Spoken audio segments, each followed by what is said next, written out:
I guess it was 37 years ago tonight was the day that Pelle Lindbergh had the accident. And I remember I still have newspaper clippings in this house that I live in right now somewhere of your stories when that whole thing went down and how close you were with his wife. Uh, what do you remember about that time?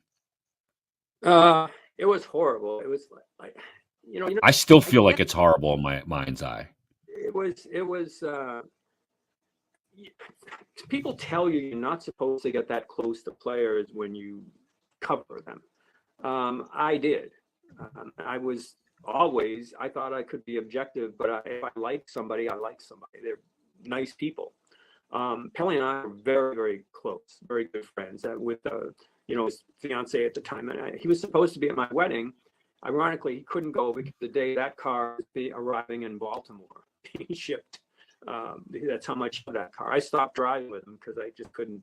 It was fast for me. And I know it's the drinking, and it was disgraceful. I mean, especially in Sweden, that had any alcohol at all. But we warned him time and again, like, Kelly, you just can't drive fast. You just can't. And he just loved it. When that happened, I was, I think, the third person at the hospital over in Jersey. First went to Cooper, and there were other people there, and they sent me to, I think it was Kennedy. And because I was so tight with he and his fiance, I was one of the few people in the room. They wheeled him past, and I remember the doctor telling telling his fiance, like, he's got this injury, that injury, shoulder, arm, and this was the bone surgeon. And she's looking at me, and like, there's kind of a translation thing, and she goes, "Well, can he get over these things to play hockey again?"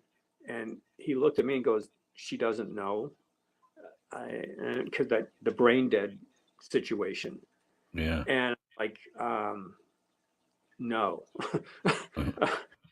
So we then, Davey Poolman was there, and we kind of, everything was explained, and it was the most horrifying. When you're in your 20s, it's probably the first time most of us deal with somebody who dies. And when you're with a team, it was like, is this real? Is this honestly going to happen? And then it was the first time that many of us in our 20s with that whole team realized that it's going to sound stupid, but when you die, you stay dead. Yeah. You're Because not coming back. well, yeah, I mean, it's like, well, you're athletes, and then, like, is this a dream, basically? Like, the reality doesn't hit you at first, because it's like all the stuff that goes on, like funerals. We're going to go to Sweden and, do this and do that. It's like, oh my God, I've never gotten over it. And to this day, I mean, like, I'm going to go in the Hall of Fame, and I'm going to mention the fact that the Sedin twins are there and Alfredson's there. I feel is fitting, and Borja Salming's going to be there dealing with ALS now, because it was such an impactful moment in my life to have that happen. And it also made me cover teams as people. I don't like when players are covered as statistics or as cartoons. Um, I think they should be covered as people.